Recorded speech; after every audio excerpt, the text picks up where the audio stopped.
کدھر جاؤں گا میری ہر سانس کی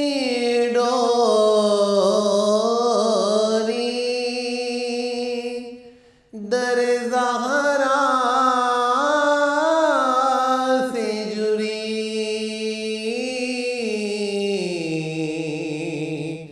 میری ہر سانس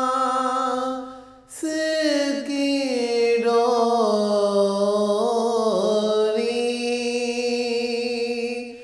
در پنجت سے جڑی در پنجت سے جڑی بے خطر ہو کے لحد میں اتر جاؤں گا اور عادت نعت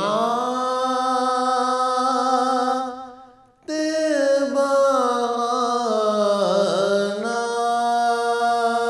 ہے میری بخشش کا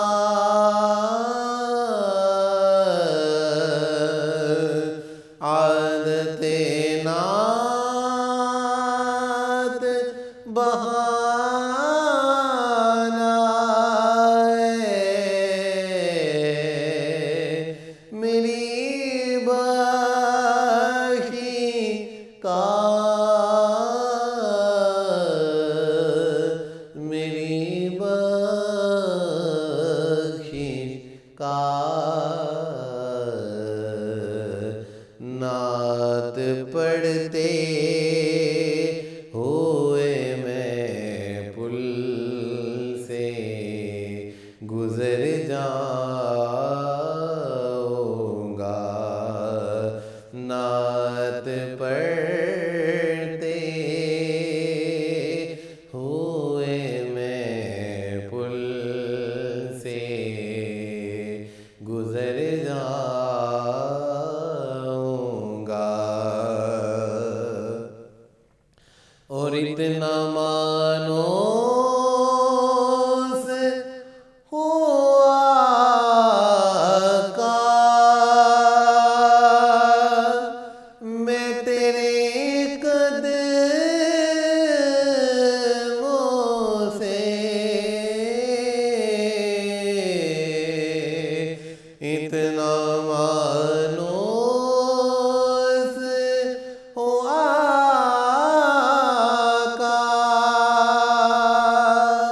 میں تیرے قدموں سے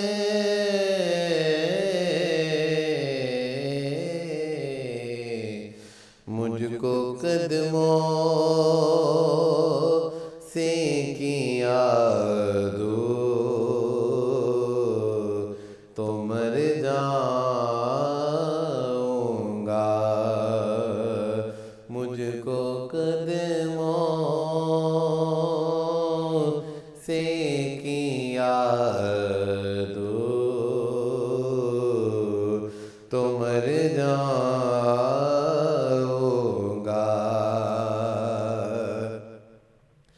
میرا سر آپ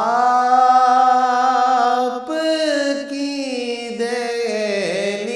دہلیز کے لائق تو نہیں میرا سر آپ کی دہلیز کے لائق تو نہیں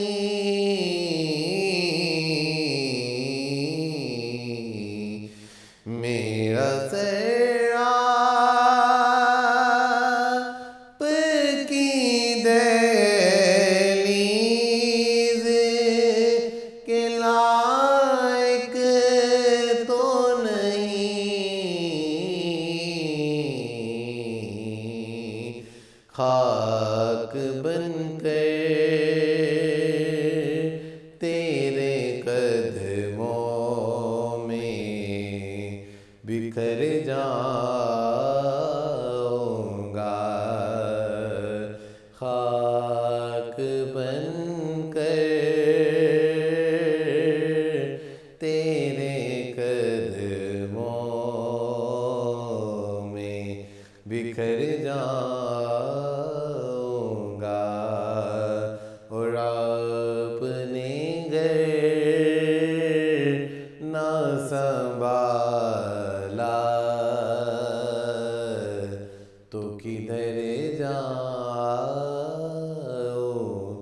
سنبھالا